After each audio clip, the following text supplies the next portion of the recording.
Houston, psh, we may have a margin problem. Psh, do you read me? How are you, my friend? I'm well. How are you doing? I'm doing excellent. I'm doing excellent. I mean, obviously, we have a little bit of market madness, let's call it, right? I have my own views. I'm sure you have your own views. I'd love to pick your brain on a few things. I appreciate your time first and foremost. So, it means a lot, though. Anyways, so let's just start off with $1 million question, okay? My $1 million question is in your opinion, how do you think that they go ahead and that they solve the MMTLP problem? Okay, so to give a background to some who may not quite know what's happening with next bridge MMTLP, there was an oil company that got shorted like crazy during COVID. They merged with a Canadian tech company to take over the oil company's ticker on NASDAQ, and then the idea was they're going to sell off their assets, give all the legacy Torch oil company holders a dividend for those assets, and then move on as a life as a material science tech company. Mm-hmm. The shares they received after the merger, which were sort of placeholders for the oil assets, were not supposed to trade. Uh-huh. And after about 4 months of not trading, two market makers got together and said, you know what, let's start trading these things. And so they started trading them. So all of a sudden a market was created. The parent company, Metamaterial, complained to FINRA, like, hey, this stuff isn't supposed to trade. Why is it trading? And FINRA was basically like, too late. Wait. I'm sorry. Wait. People are saying that they can't hear. Okay. If you're using OBS, you may have to turn on like your speakers or something through OBS so that. How about now? Can you guys hear me now? Can you guys hear me now? Maybe turn up microphone or whatever is the sound for where I am. All right. Okay. Chris McGinnis could hear. You have a little figure of you at the bottom. I can hear you, not him. So you might do.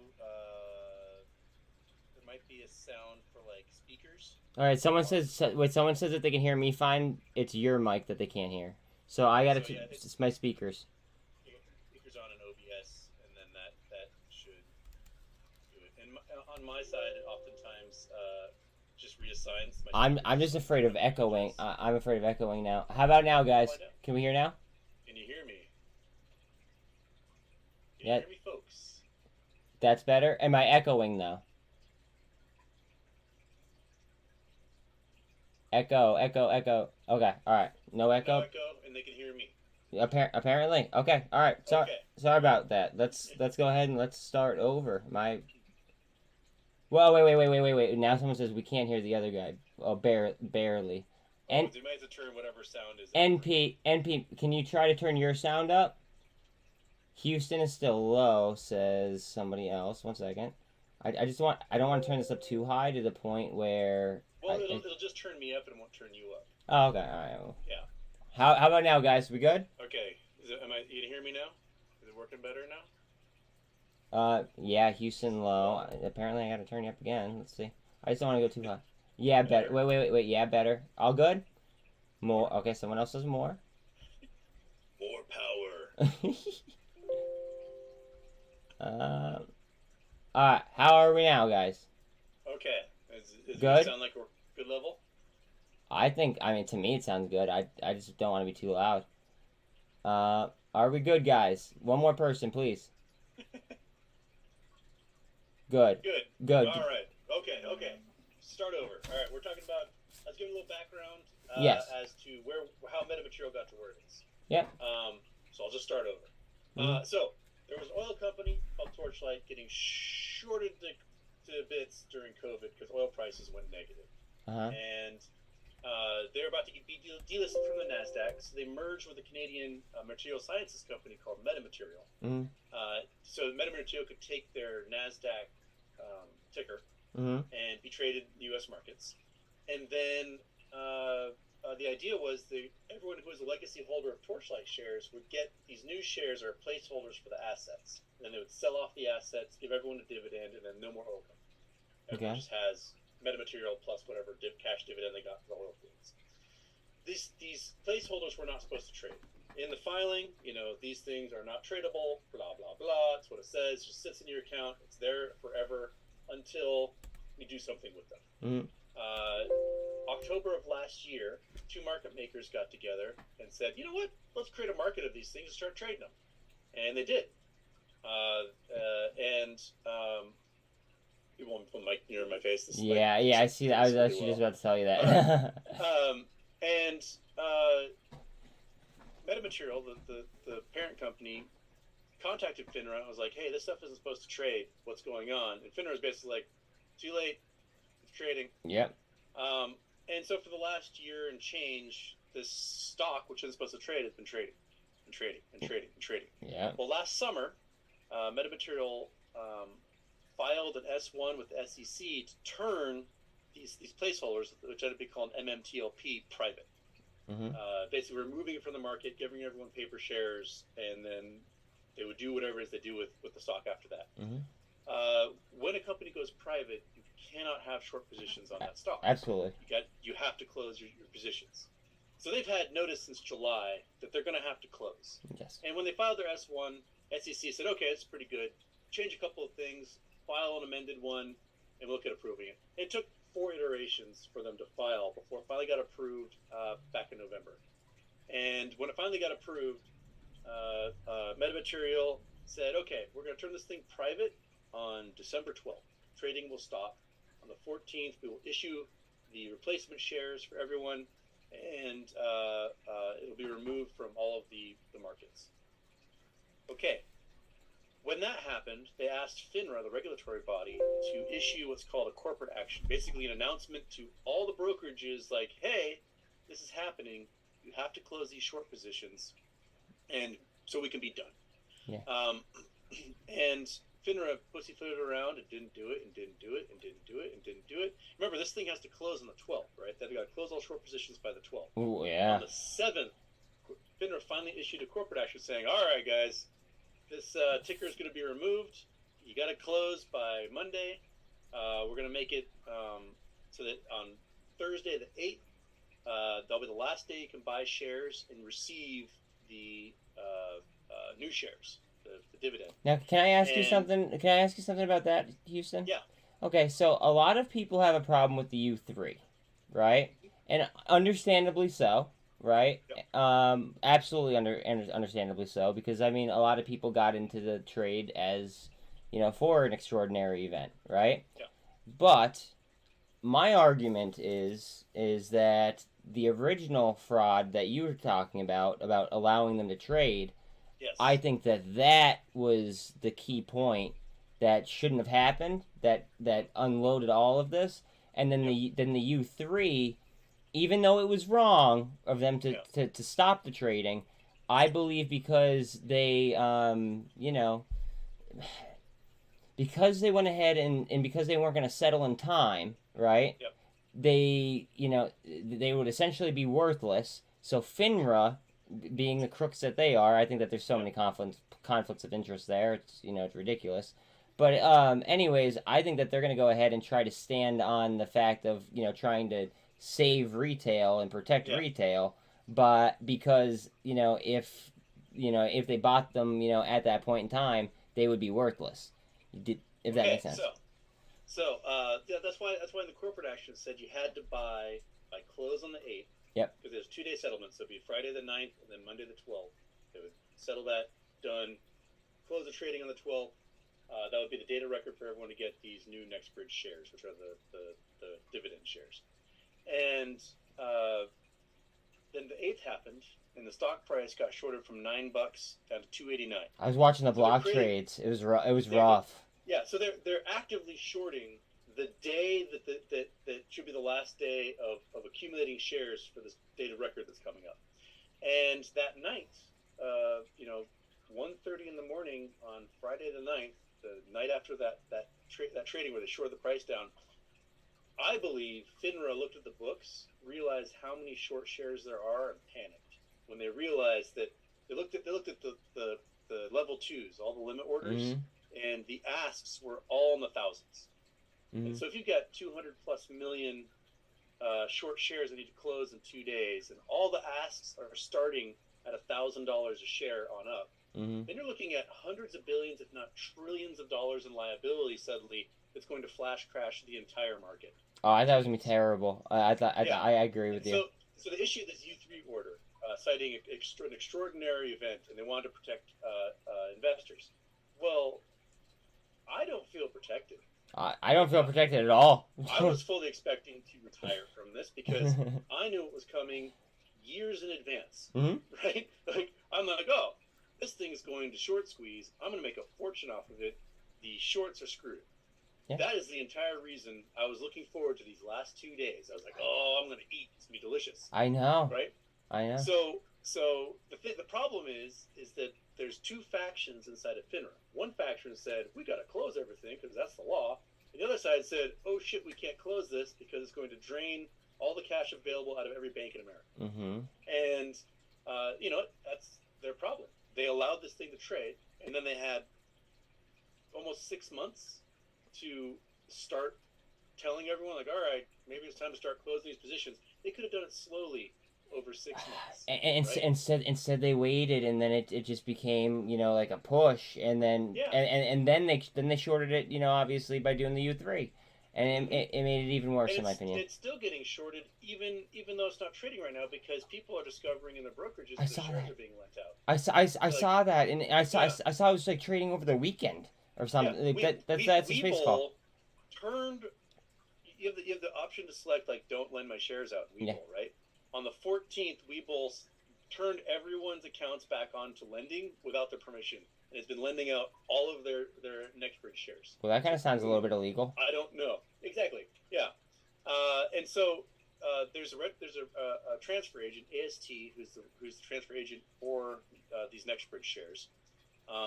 It seems like they're full. Webull confirmed they're full. Although they do say like we might have a limited space available, but there's 165 million shares that should be registered with AST, and sounds like his monitor mic is on. Let me see if. Sorry, 1 sec. Thank you for the super, by the way. I appreciate that. Thank you. No, I'm on this microphone. I have a little bit of a mic situation because my headphones weren't working. I have my regular like boom mic. I don't know if you can see it. So I have that over here trying to avoid any kind of sound. I apologize, guys. Oh, you sound fine on my end. It might be me not sounding well on your end. I don't know. Okay. But where was I? Oh, so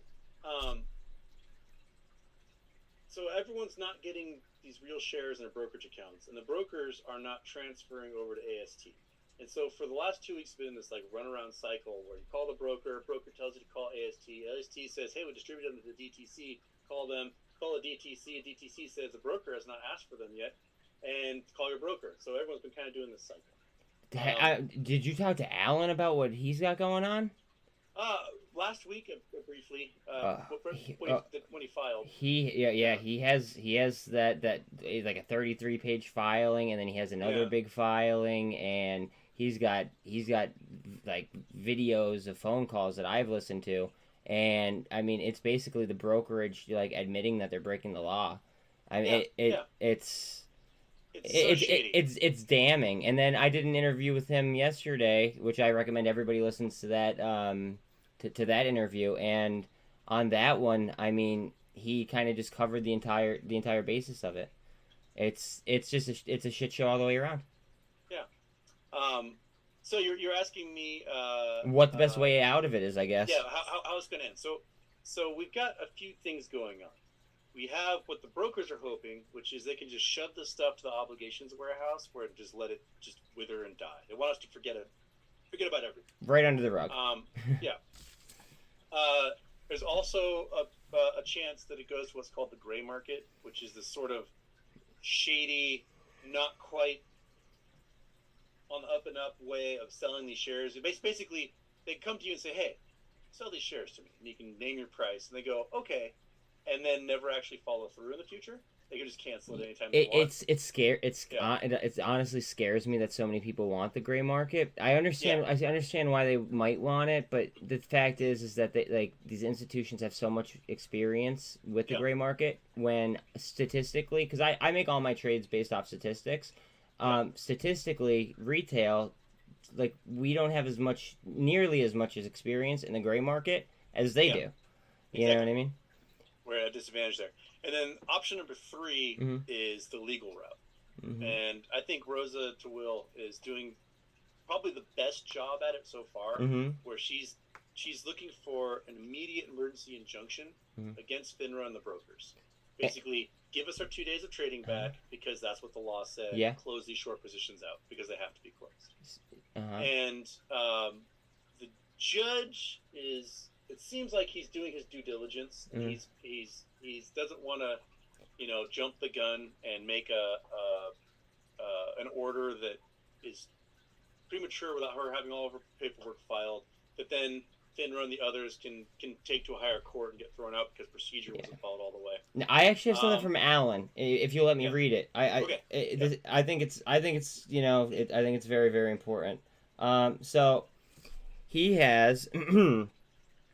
Let's see. Prohibit the corporation from sending a restriction notice prior to the imposition of... Oh, running out of time. What is that?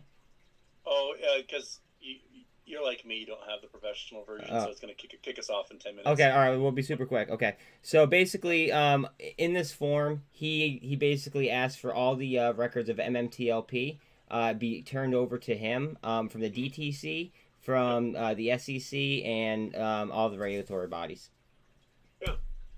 Which I think is pretty crazy. So that's kind of what Rosa asking for an accounting. She's like, if they're going to say they don't want to do this, then give us an accounting to show us how many shares there are in each brokerage, and we can see if it all lines up or not. And so if she gets her order, which I do think is a good chance, the judge goes, you know what? Yeah, turn these two more days of trading on. I think she's got her ducks in a row on this one. All right, we'll see. And it's the type of thing where if the judge gives that order, yes, FINRA can appeal, the brokers can complain, but the judge can also say, like, you can appeal, but you still have to get this done in 10 days. Yeah. Like, you still have to follow through on this order regardless of the appeal process. So get it done, or else you'll be in contempt. And if that happens, if we get those 2 more days of trading, pew-pew, rocket ships. Yeah. So I agree. If they're being forced to close. I agree. Those are kind of the three possible outcomes. I want to try to make. I'm gonna sum this up. Try to and try to be really quick now that I got that warning. You can always set up another Zoom and we'll just log back in. Oh, okay, sweet. Oh, sweet. I didn't know that. Okay. Yeah. All right. So, anyways, with that being said, then I could slow myself down a little bit because I was about to skip like 3 questions. I'll just disappear in 8 minutes and oh. All right, so let's see here. So say that they do fix the TLP situation. Let's say relatively easy. I highly doubt that, but let's say that they somehow do it in a smooth manner. How do you feel about the rest of the market and the stability? Via like potential margin calls, via just other maybe over leveraged situations. Well, I mean, if this does what we want, which is goes to 2 more days of trading, and we take them for everything they got, fantastic. I'm on a beach for the rest of my life, living the good life, right? I'll have a beer with you. Yeah, exactly. So, but what happens is they basically have to drain all the prime brokers because the hedge funds don't have the cash to cover this. So it's going to go to the prime brokers. It's going to go to the insurance, which is like the layers of liability along the way. I'm wondering if it's going to go to the insurance from the regulators too. Yeah, and very possible. And so you're looking at, on the low end, probably $2 trillion in wealth transfer, which is almost everything that the banks put into the reverse repos every night. They do about $2.5 trillion right now. Yeah, so the cash is there. They're like record repos right now, right? Yeah. So the cash is there, but the Fed is trying to keep them from using that cash to keep inflation down. Oh yeah. And probably because the economy is going to crash, and they'll need that later. But if it steps up a level, on the high end, if there's that's like if there's like 300 billion short shares, sorry, 300 million short shares. If there's like 2 billion, the liability could be 7 or 8 trillion, which then comes to essentially everything that the Fed has in their plunge protection team account that they've been buying up since March 2020. Yeah. Which is around $8 trillion. So that means the Fed's going to have to dump this into the market to get the cash. And if that happens, it just drags the entire market down substantially, which means the Fed probably won't get the $8 trillion back. They'll probably get 4 trillion or 5 trillion of that because of the depressed prices that results in. But that's going to bring down the assets of every pension fund, every mutual fund. That's who I feel the worst for. Hedge fund. And so everyone's going to get margin called across the board because they don't have the collateral to back up the gigantic loans they're taking on to do all these margin plays. Yeah. So, that'll just be a cascading effect. Like this could be a total catalyst to bring everything down. Just a domino effect is what I've been thinking of. Yeah, and squeeze every short share in existence. The people who I feel the worst for are the people who, have money in 401ks and retirement and stuff and work their entire lives and then just had a bank, ruin it all because of predatory lending. Or obviously, like the use of their funds. It's like, I feel bad for those people, but that's about it. And that's just a little part of it. I mean, we've got Europe is in a financial crisis due to energy, right? They told Russia to go fuck themselves, and now they need to figure out where they're going to get gas and oil from, right? And then so now they're deindustrializing temporarily. I do want to. So last week there was actually a deal. There's a deal that we made with Europe to supply them with nat gas. I don't know if you. Yep. So yeah. So we've a lot of those deals going in, but still, like it's cost them a fortune, more than they're expecting, and they have to build all these liquid natural gas ports to be able to take it all in, and it's just a pain in the ass. Yeah. And then we've got a housing crisis. So we've got housing starting to collapse all around the world. Home sales are down like 30%. Did you see Did you see the Bank of Japan? What they started? It was I got an alert last night. They're buying emergency bonds. Yeah. As of today. Which is a great way to cause more inflation.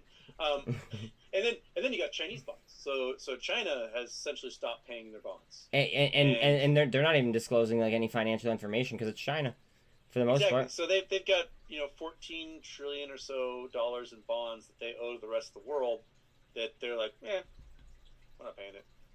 Plus, they're now got 800 million COVID infections, and it's just going to go all haywire again. We can look forward to that one more time. So there's a lot of things working against the economy right now, and I don't really see any green pastures anytime soon. I see it getting kind of a little bit rough. Yeah. Oh, and well, the fun that's happening with the various crypto exchanges. What are your thoughts on the regulators and potential potentially being complicit and being aware of what's going on? Oh, they know exactly what's going on. I think so too. They since at least January 2021 we've been screaming it at them, so they know. Oh yeah, I know. Yeah, they're pretending like, nothing to see here, but they full on know what's coming. And the Fed knows, which is why the Fed keeps saying they're going to do a quantitative tightening, but then they keep buying up more stock, keeping the SPY afloat. And it's when it collapses, it's going to collapse in such a large way that we won't have the ability to do things like lower interest rates to spur growth because we can't have the inflation hit us, because then we'll be in a stagflation, which is just the worst place to be. Well, I mean, right now, I'd like to think that we're in runaway inflation at the current time. It's pretty bleak. With I honestly feel bad for Jay Powell. I mean, at first, I don't want to. I'm definitely not going to get political, but we got we handed him the keys to a Lambo, and all of a sudden he's rolling up in a '99 Civic. You know what I mean? It's we kept interest rates way too low for way too long. And we should have been raising them significantly probably after 2014 or so. And definitely for yes, we should have the ability to lower them for COVID, but Yeah. then bring them right back up again when the economy like stabilized. Mm-hmm. But we just kept them low that entire time, which allowed banks to borrow at 0% and just flood everything with cash. And so then when you get all this cash, where do you put it? You go and you buy stocks. So all these stock prices are overinflated. So my argument on that though is Yeah. right, my argument is look at SPY, since what is it, like I think the fourth of the year was the top of the market, right, last year, right? So I mean, we've had a straight year of down, right? I mean, think we printed 80% of all U.S. dollars, right, within the last 2 years. Yeah. So in my opinion, how is the market continuously down like that? You know what I mean? Obviously they're shorting it. Enough. The SPY should be at 250. Yeah, I mean that all the money's on the short side instead of being. I think realistically, it should be on the long side. It disappear in less than a minute. So just to warn you. Yeah. No, well, as soon as we do, I'll pull you back up. I'm trying to save my last topic until after after that happens. Until I blink out of existence and I get raptured. Yeah. Yeah, but I mean, anyways, yeah. I mean, I'm absolutely in agreement with you. I think that they are. I think that they definitely know what's going on. But yeah, I think that we're about to disappear. So, what did you say that I do? I just go ahead and I just re-add you. Oh, sorry, you just broke up right there. Okay, okay. So what do I do? I re-add you? You said. Oh. Bear with me, guys. Bear with me. Bear with me. No big deal.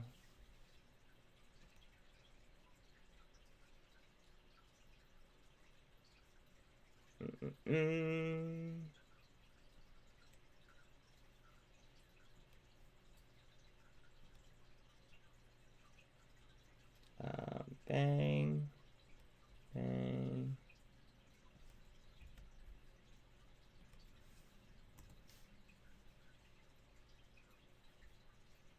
Don't worry, guys.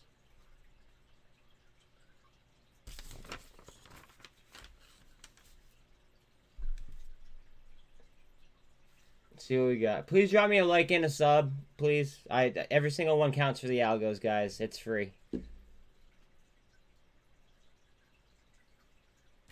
There he is. There we are. Hey, how's it going? All right. So 40 minutes. See, yeah. Don't worry about it. I'll go ahead and I'm gonna hit you with my tinfoil hat theory that I wanted to run by you. Okay. Okay. So again, I don't know if this is too tinfoil hatish, right? But if we were to overlap a SPY and a Bitcoin chart, okay, coming out of the COVID crash, right, you would clearly be able to see that Bitcoin let us out, okay? Now, my theory is that these companies put it on their balance sheets because it's a fixed inflation rate of 1.77%, right? Rather than like we're facing record inflation, right? So it was my opinion that as Bitcoin was inflating, these companies were using the Bitcoin on margin to then trade, right? And then as Bitcoin prices came down, right, we've seen our fair share of liquidations. I'm sure like 3 Arrows, Celsius. So many. I mean, you know what I'm talking about. Yeah. But do you think that that's when the tokenization of stocks kind of started, or like what do you think really kind of drove that initiative? Well, we saw with some of the discoveries that like Torchlight, the oil company we're talking about, their tokens were minted in 2018. 500 billion of them. Mm-hmm. Right? So my belief is that there's probably 2 instances that's happening with these. One is just straight fraud, where someone's like, I'll mint every stock I can imagine, and then some fool is going to pay me the market price of that stock for nothing. Right? And then I got free cash. And then it's their problem after that, right? They've got to figure out a for this thing. You're not wrong. And 2, it could be used by short hedge funds to have cash liquidity when they short something. So they can sell it twice, basically. They can sell one of these coins at the market price, and that gives them cash for when they do a short play and they sell it again in the actual stock market. So that to me is kind of where um, um, those two instances are coming from. I don't think there's actual shares backing any of it, because Me either. How can you possibly have 500 billion shares backing up your tokens? Well, you can't, and that kind of Exactly. that leads into like my next question. Okay, Yeah. so because of like the whole tokenization of stock process is new, right? I mean, do you think that there's any way to actually determine how many stocks were tokenized? No. uh I mean, if you get to the nitty gritty and you can see, like, find the date that the wallet that minted them and how many were minted, I'm sure you can do that for each one of those things at some point. But I Alan right just now beeped it's in not and he right now said it's not yes. regulated. Like, you and I Huh? could spend the money. We could mint, I don't know, Amazon tokenized stock. Huh? It's, I don't know what Amazon's trading for, like 150 right now, whatever it is, and we could sell via one of these exchanges as many of those tokenized shares as we want. Right? We just have to make an LLC that's outside the U.S. Make it in the Bahamas or whatever. That's where our LLC is. Mint as many of these coins as we want, and not list our names as owners of the company. And we can just suck all the money out of it. And when people come to collect, like, hey, can you get my shares? There's no one there to answer the phone call. We just stole all their money, and there's no regulators that can bust us, because what are the Bahamians going to do? Nothing. Yeah. Right? We're in the U.S. And Yeah. what are the Americans going to do? They can't do anything because the company's a Bahamian company. They don't know who owns it. So It's a shell it's game. a great way to basically mint money. What I want to know is, who are the idiots buying these things? They know it's a scam. Everyone knows it's a scam for years now. I mean, so who's spending the billions of dollars to buy this stuff? So that makes me think, because like I said, 80% of the currency was printed over the last 2 years, right?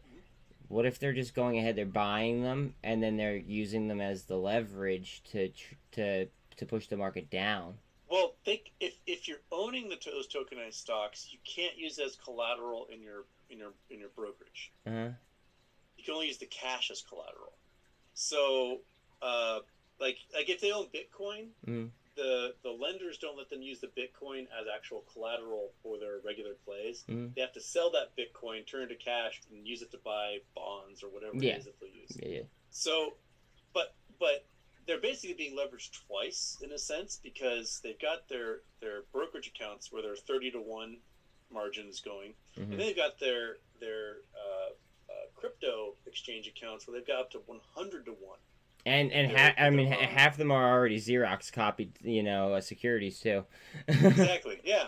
So they, these guys could be facing, hundreds of times their actual collateral and liabilities, and and these exchanges that they're working in, like FTX and Binance, are taking their assets and then playing other financial schemes with them that they could lose everything on. So like the staking, they're like, oh, you stake your shitcoin here, and you can get 30% returns.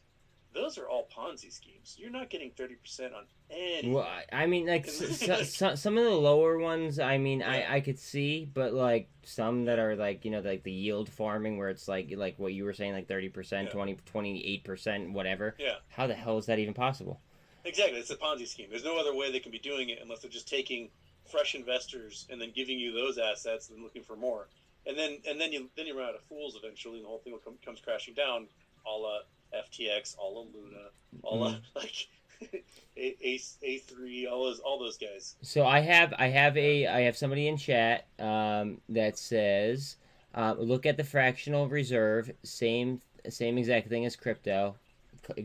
Come on. And then Alan, he mentioned that he believes that the DTCC can actually track the tokenization of stocks. But we'll see. Obviously, we're in uncharted territory. Yeah, the tokens that were minted on FTX were all minted by some company in Switzerland. Yeah. So they're not part of the DTC. No, I didn't think so. Yeah. But and so I don't know how you can verify any of that. Like I said, I think that we're in uncharted territory. So I think that it's kind of like a wait and see type deal, Yeah. And I mean, now that leads me to, I believe it would be my last question. So my last question would be, Do you think that we will ever actually find out how many equities had tokenized securities? Oh man. Here's the thing: is how do you guarantee there's only one tokenization of one of these things, right? and and Because how anyone can mint it. and how can you guarantee that they're backed? Like I can go to GitHub right now, Yep. pull down the code for an ERC20 token, and I can name it whatever I want. I can call it AMC token and post it to a swap or something exchange, as long as I got enough Ethereum, Mhm. and all of a sudden I get that thing trading on an exchange. Yeah. And so you can have competing AMC tokens, right? So like the way the protocols are set up is you can mint anything you want, call it whatever you want, and if you got enough cash to start, you can post enough Ethereum to get it trading in any exchange. So you know, I almost think, and call me crazy, but yeah, I think that they got themselves into such a mess that a lot of these stocks are tokenized and we don't even know it. yeah. And I mean, if we thought that SBF and what he did was like wrong, I think that it might have leaked into the entire market. Oh, definitely. I mean, there's a bunch of money that should be in the market that's being used in these tokenized stocks, Yeah. and because I mean, it's easier for someone to open up an exchange account for crypto than Yeah. it is to like go through the hoops to start trading stocks and a brokerage account. It's Yeah. just you just sign up, done, start trading. They've got access to your credit card. Uh, and so you're like, hey, I want to jump in. I want to get on this AMC or GME or whatever. And I'm not in the U.S., so I can't trade of these U.S. markets. I'm in some other country, so I can trade these tokenized stocks, get the same benefit, right? And so there might be a lot of international money that's being put into these things because they don't have access to U.S. markets like they would if they were in the U.S. or Canada. I wonder if they're getting Uh, pressure. I wonder if they're getting yeah, pressure from other countries. If that's the case, like you said. yeah. Yeah.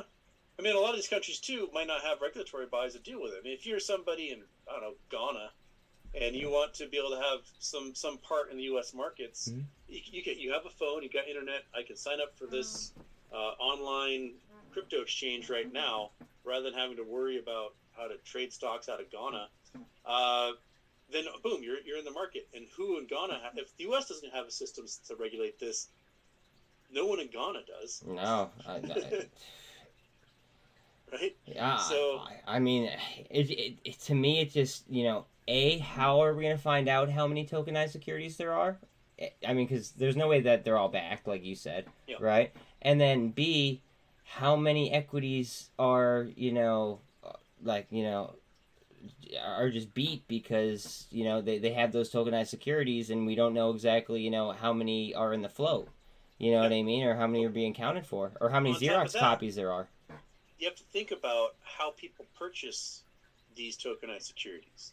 Most of the purchases are they put money in their crypto exchange account. The crypto exchange converts that to something like a US dollar tether coin, Mm-hmm.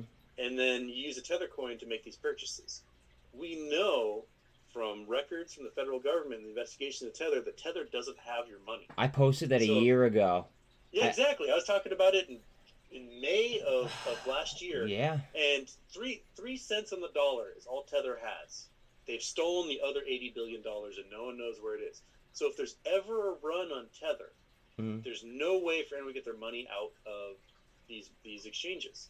So what do you do? What if someone's like, oh, all my tokenized stocks are frauds? Well, let's convert this to Tether and get the hell out. If you try to pull out more than $3 billion from Tether depegs and collapses to zero. So, like, how are you going to get your money out? You Yeah. can't. I mean, it just sounds kind of like what Terra Luna all over again. Exactly. Yeah. Speaking of crypto, last question. I know I said last question. Last question ago. You keep the last question going on. All right. So really, last one. Are you like interested in any types of crypto? And if you are, what types of crypto are you into?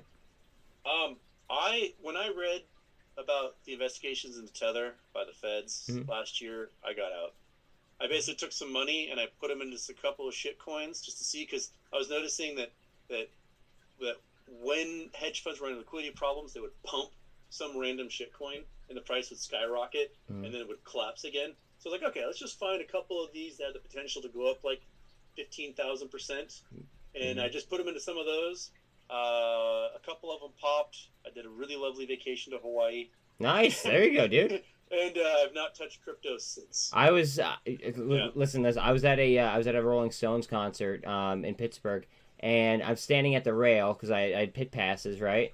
And I just saw the way that Shiba Inu was moving, right? Yep. And I threw a couple $100 on it, and I made $6,000 in like I don't know, maybe a day and a half, and it was just really weird because I had a little bit on it and then I saw how it was moving and I was like, whoa, something's going on here, because that was the day where Facebook just shut down, and I don't believe in coincidences, right? Yep. So I felt as if they're trying to disconnect all of retail and have us not being able be able to communicate with each other, right? So I saw what they were doing, and I was able to capitalize on that. But I mean, I'm out of Shiba, absolutely. Yeah. But that was a pump, and $6,000 off of Shiba. Exactly. Put a bunch into Saitama, and I was like, well, that'll be the next one to pop because we're going down the dog coins here. And Saitama was supposed to. This is like November of last year. I put in, I don't know, a few $100. It jumped to like 3,900. And the next day they were supposed to have this launch party. We're gonna launch our wallet. It's gonna be amazing. It's gonna be awesome. And then they get to the party like, our wallet's not ready, and the price went. It's never had. It's like worth $18 now. Yeah, I mean, I'm huge into the ISO, the ISO compliance stuff. I think that might do something. I mean, for some reason the SEC is spending all this money in order to go ahead and have the court cases, right? Yeah. There, in my opinion, there might be something to it then. You know what I mean? Yeah. But I don't know. I just wanted to get your feedback on crypto and see. I think crypto, for the most part, still has a big drop ahead of it. Yeah. Especially if the rest of the market is going to collapse in every aspect. They're going to have to sell off to get cash liquidity to save their brokerage accounts. But what if that some of these crypto, these different coins, right, were deflationary? I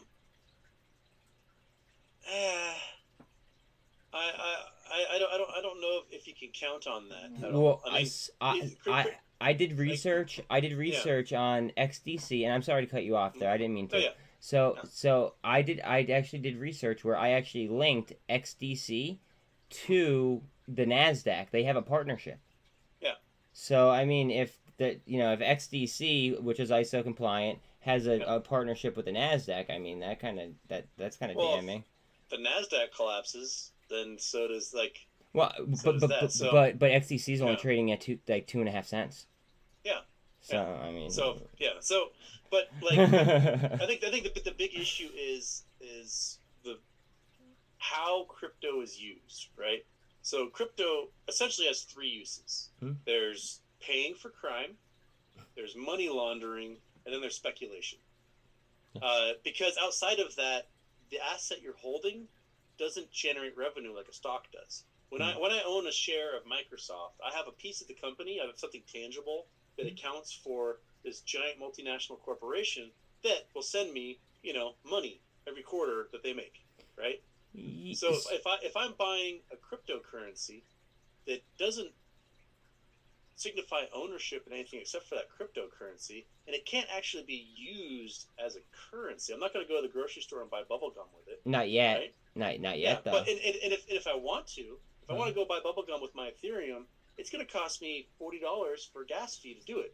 Right? So here's my response to that, though. Yeah. So XDC, which I just use as an example, or say XRP, right? Well, it costs like a fraction of a penny. Yeah. Right, and it's instantaneous. So my I guess my argument on that would be, like a bank wire, right? Yeah. They cost let's just call it $30, $25, $35, whatever it is, right? You could do the same exact thing with XRP for a penny, less than a penny. Yeah. So and now it's And that's deflationary, and it's yeah. deflationary though. So like I know how you just said how if you have Microsoft they pay you, right? Yeah. What if you have a bunch of XRP and XRP loses supply? So then it just comes into supply and demand, at which point the price would in theory, because again we're in uncharted Yeah. territory, the price would slide up. Yeah, and that's a lot of coins do burning like that. Saitama and Shiba all do Safe the Moon, burning of coins. yeah. Yeah, and they're all worth shit right now. Yeah, but you're not wrong. yeah. So like the U.S. government, Mhm. our export is dollars. Like it doesn't matter what we make, people want our dollars, and we ship our dollars to other countries and get their resources and their manufactured goods, and they collect our dollars because that's what they import. And we've got a big, giant, scary military that backs the value of that stuff. Mm-hmm.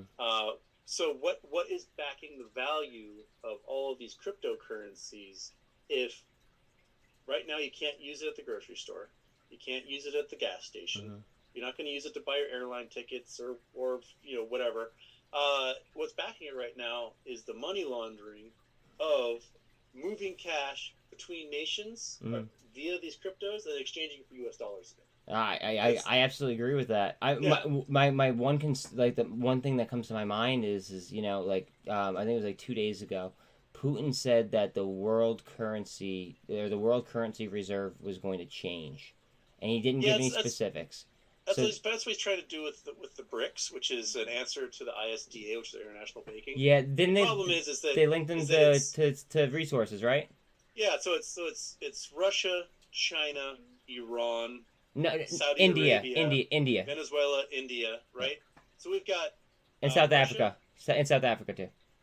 South Africa in there too. So that's closest to a democracy out of that entire group. So Mm-hmm. we got Russia, which is an authoritarian dictator. We got China, which is a totalitarian dictator. We got North Korea, which is a totalitarian dictator. Iran, which is a theocratic. Are you sure it's dictator. Iran? Are you sure it's Iran? Yeah, Iran joined. Yeah. Oh, really? Saudi Okay. Arabia, theocratic dictatorship, right? Venezuela, we've got ourselves a socialist dictatorship. Yeah. So there's no one in there that anyone wants to trust.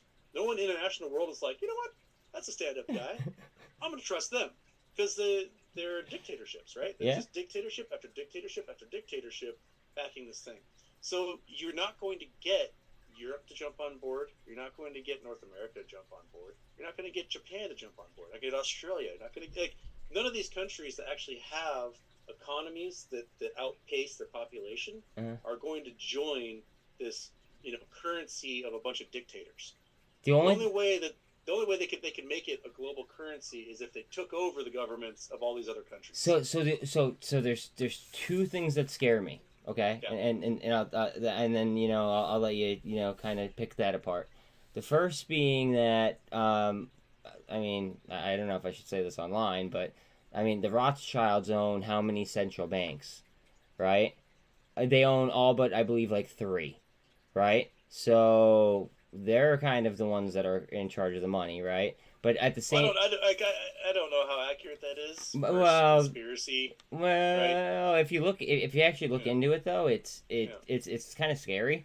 But now the second thing though, right? And we could skip that part. The second thing is that what if cryptocurrency gets so advanced, right, that before the U.S. regulates it and gets say framework done for taxes, right? At which point do we do we go over to DeFi, and obviously then the U.S. misses out on taxes.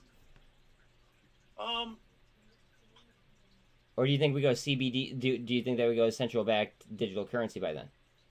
No, I mean they're experimenting with a central bank digital currency right now, what they're using that for is essentially, in these central banks, you've got these vaults full of cash, just trillions of dollars of cash sitting on pallets, and what happens is you got a cage that will have Chase Manhattan, trillions of dollars in there, and then across the hall you'll have a cage that's Wells Fargo, and over there you'll have Credit Suisse. And so at the end of a day or a week when they do their clearing of what money's gone where, they literally just have a pallet jack raise one of these pallets and transfer it to whichever cage to equalize everything out again. Man, wouldn't it be nice to have a pallet jack? Yeah, exactly. Yeah, and so what what's the CBD? The central bank digital currency (CBDC). Uh-huh. It was for is basically rather than moving these pallets back and forth, you can just say, all right, this is in that account, and it speeds the process up. It frees up space. It makes it so you don't have to worry about like counting cash via weight to do these things like a drug dealer.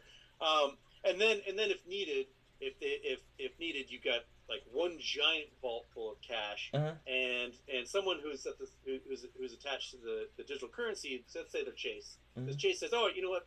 I need $100 million in cash from your central bank, so I can deposit that to various branches for my customers."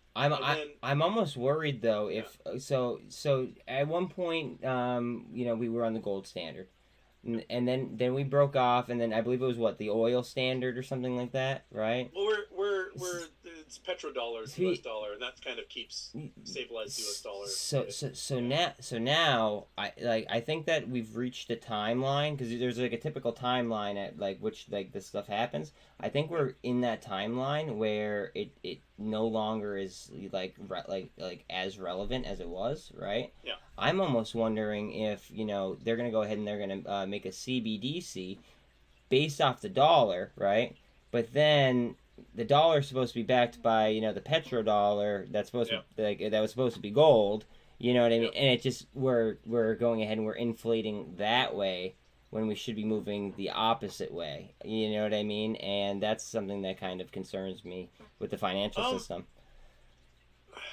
Man, so like the petrodollar serves value until we don't have oil anymore, right? Oil is going to be limited in use in the next 15 years, namely because most cars are going to be moving to electric. We're going to have improved batteries. We're going to have improved power generation. That power generation is not going to be of this world. We're literally going to go to the moon, take helium-3 from the moon, and set up fusion reactors all over the place. Okay, so that's something I didn't know. That's very cool. Yeah. So we won't need coal-fired plants. We won't need oil plants. We won't need natural gas plants. We won't need nuclear power plants. We won't need solar or wind or anything else. Hydroelectric. We can free up all these rivers finally and get the fish runs back. And so oil is not going to be burned for anything. Yeah. What we will use oil for will be for plastics, herbicides, pesticides, fertilizers. But you can imagine that we'll be using probably less than half the oil we do now, and we're not going to be burning it. Yeah. So oil prices are going to just straight up collapse. And maybe I'll be able to fill my tank for less than like $100. Yeah, but like the new battery technologies we got these solid state batteries coming that hold 10 to 12 times the charge as traditional lithium ion. Did you see what GWH is doing? And you can charge them in a minute. A minute? So yeah, so imagine you got your modern electric car 10 years from now, right? You go to a charging station, you plug that sucker in a minute or two, it's charged all the way, and then you got 3,000 miles of range. That's incredible. And it's temperature stable. It won't catch on fire. All these things that like you could drive it minus 40 in Canada, and you'll have just as much charge as if you drive it at 110 degrees in Arizona. That's quite impressive. So yeah, so these new technology coming along. So do you have a ticker symbol for that one? Because that sounds pretty cool. GMGMF, Graphene Manufacturing Group, you said out of Australia. You should GMF? GMGMF. GMG. They're traded on one of the Toronto exchanges. Okay. I have one for you. Look at GWH. GWH, okay. And that was brought to market by Bill Gates and SoftBank. Okay. And as much as I'm not the biggest fan of Bill Gates, the government is. For whatever reason, and there's a lot of big money behind it. Also, ADN runs off natural gas. I think that's pretty interesting. But that's all I have for you, my man. I appreciate everything. I mean, like, it's great to bounce ideas off somebody, and like somebody else that has an idea of everything the hell that's going on, because this is a huge cluster. I don't know. I'm not gonna say that. But I appreciate your time, and I hope to obviously do this again sometime. Well, thank you so much. It's always fun to go on someone's channel and have a conversation, because otherwise I'm just talking to a wall. My That dog is always like, "What are you doing?" yeah. Sometimes that's how I feel, especially when the market's down and I'm live and Yeah. nobody's talking. Yeah. But hey, man, you have a good one, and again, I appreciate you. Excellent. Thank you. Enjoy your day. All right, later, Houston.